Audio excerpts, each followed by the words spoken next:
For the past few months, the US Navy has been deploying warships to the Caribbean Sea off the coast of Venezuela. Those ships have carried out several deadly strikes against what the US says are boats operated by drug cartels. So in this Squiz Shortcut, we'll get you across what's led to this situation and what could be next. Squiz Shortcuts is the backstory to the big news stories. I'm Andrew Williams. And I'm Claire Kimball. Claire, last week the world's largest warship, the USS Gerald R. Ford, which carries 4,000 sailors and dozens of aircraft, arrived in the Caribbean Sea on the command of US President Donald Trump. It's now patrolling the waters off the coast of Venezuela, and Trump says it's part of a US crackdown on illegal drugs. Yeah, so he says that there's illicit drugs entering the United States via boats operated by Venezuelan drug cartels. Specifically, he's mentioned cocaine and fentanyl, although reports say that Venezuela isn't a known corridor for fentanyl particularly. But since September, the United States military has been carrying out strikes against drug boats while also gradually amassing this sort of fleet of their vessels and aircraft in the Caribbean Sea. At last count, they had between 12 and 15 warships within striking distance of Venezuela. And those ships are carrying between 12,000 and 15,000 sailors and Marines. So that's a lot of US firepower and manpower sitting at the top of South America, where Venezuela sits. It's to the east of Colombia. Now, this is creating a lot of headlines and there's a lot going on. So we thought it might be worth sort of digging into the background of all of this. And as for what's driving this kind of flex from the US military, it's all under the banner of a US operation called Southern Spear. Yeah, it's an operation that the United States Secretary of War, of course, we used to call him the Secretary of Defence. He's now the Secretary of War. That's Pete Hegseth. He says that it's aimed at stemming the flow of those illegal drugs into the United States and removing these narco-terrorists, that's the term that he uses, from the Northern Hemisphere.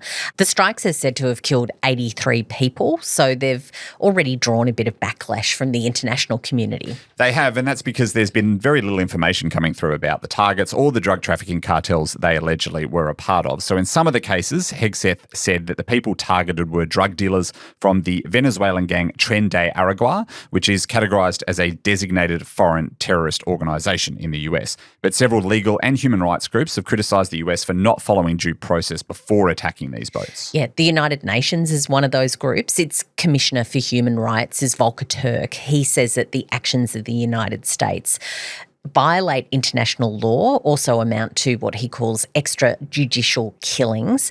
So as you might imagine, after all of these tensions between the two countries, the United States and Venezuela, have been ramping up. And political analysts who are watching all of this unfold are asking questions about exactly what is really behind the United States doing all of this, because the drugs that are coming through those corridors that they're now targeting, it's actually a bit of a small part of America's overall drug problem.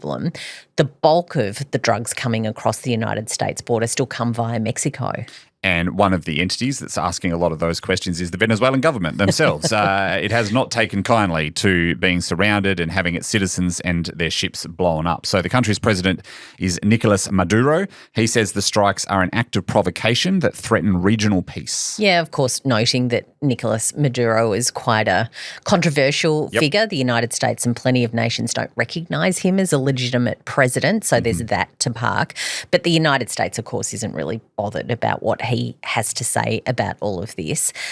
They say he's running a corrupt, authoritarian regime that's in cahoots with criminal networks. It doesn't recognise his government. In fact, there is a $50 million reward for information leading to his arrest. Yeah, so a lot of tension there, and some analysts believe that the tactics behind America's show of military force could be to put pressure on Maduro himself via his inner circle, hoping that maybe his ministers or his military officials break ranks and then that forces a shift in power in his government. Either way, things are escalating. They're escalating pretty dramatically. It's constantly in the headlines. So up next, we'll take a look at Maduro's government and what the US's endgame could possibly be.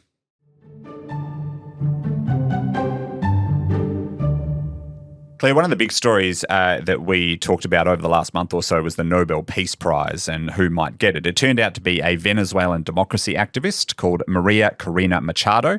She was awarded the prize for taking a political stand against, guess who, President Nicolas Maduro, and working to restore democracy in the country of Venezuela. Yeah, a lot of attention on her as a result of her winning that very, very prestigious award this year. Donald Trump, of course, was maybe in the mix for Peace Prize, but she did win it. So, yeah, lots of eyes on the work that she had been doing and the plight of democracy in Venezuela, the Venezuelan people, what's going on in their country. It's been a talking point. Yeah, it's a story that starts well before this standoff started with the US Navy. So worth explaining, Venezuela, technically a democracy. So Maduro assumed power in 2013 after the death of the prior president. That was Hugo Chavez. You might know his name.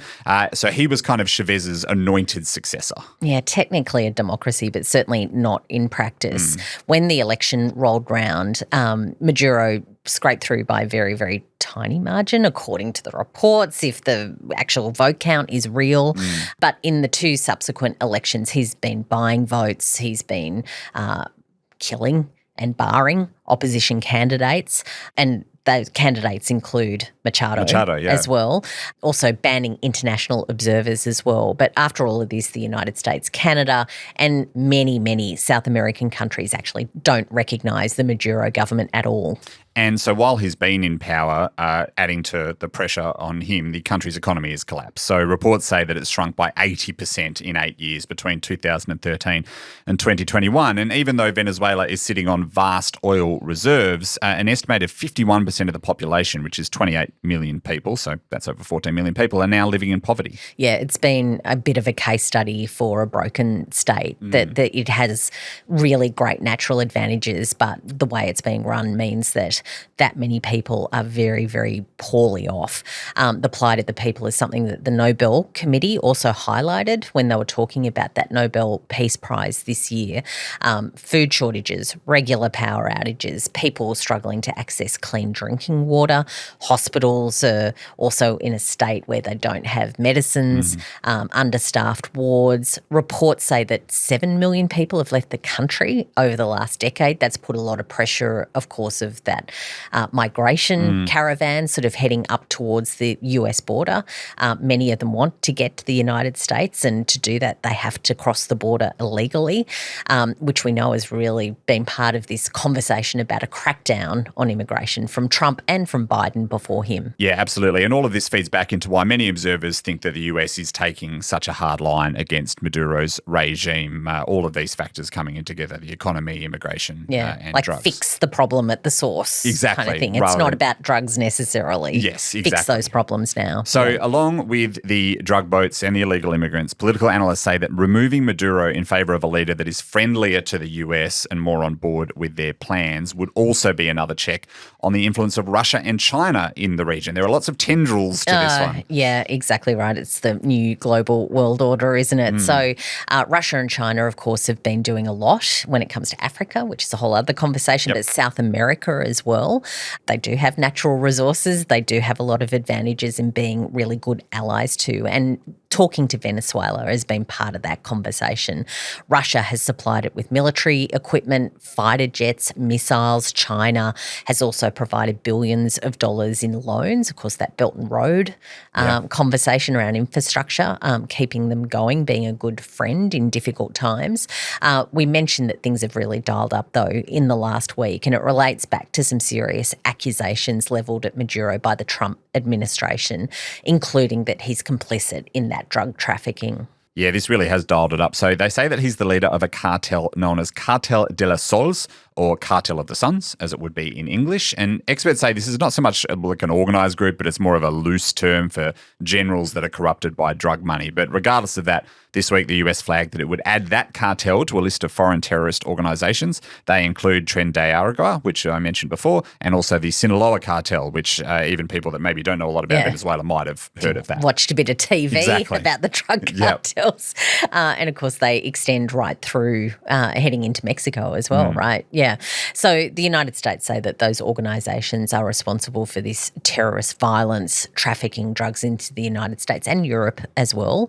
But naming Maduro as the head of a foreign terrorist organisation and also identifying that there are issues with national security take it to another level. Yeah, absolutely. And so the US has given a date of November the 24th for that listing, just in a few days as we record this. So that gives Maduro something of an ultimatum. There's a time limit on this now. So in the past, he's denied having any links to drug organisations. He says the US is trying to incite a war to get control of the country's oil reserves. But if he goes on that Foreign Terrorist Organisation list, or FTO list, as the head of a cartel. Experts say the US could then strike against targets on land under that sort of guise of national security, just as they've been doing so far with the boats. Yeah, I mean, we only have to think about Osama bin Laden as the head of a terrorist organisation, and that sort of in that kind of world makes him fair game. And this is why so many people are really watching about what happens next. The United States dialing up the pressure, particularly in the last week or so, with Trump very directly saying that he would not rule out sending troops into Venezuela. Really interesting to see whether there's a discussion to be had with Maduro or where this goes. Yeah, so the latest reports say that Maduro is ready potentially to talk face-to-face. Trump's intentions still not super clear, but things are unfolding fast, so watch this space. And that's our shortcut on Is Trump Going to War with Venezuela? Now onto our recommendations. Each week we like to give Squiz's recommendations for further reading, watching and listening you might like to do on the topic. Claire, I'm going to recommend an episode of The Daily podcast, always worth listening to The Daily. It's called Is the US Trying to Oust the Government in Venezuela? And that gives a very good overview of what the US's strategy could possibly be. Maybe. It's a very clear line. It's what it's all about. Yep. An article from the CNN is a good one to get into as well. It goes into that Cartel de las Sols, a bit more information about exactly what that sort of structure is about. Yeah, and I'll put links to those in the episode notes. Thank you for listening. Remember to share this episode with your mates who want to hear the backstory to the big news stories. And don't forget, if you've got an idea for a future Squiz Shortcut or a question for Ask the Squiz, we'll take them all. We love to hear them. We love to hear from you. Just flick it through to hello@thesquiz.com.au. Until next time.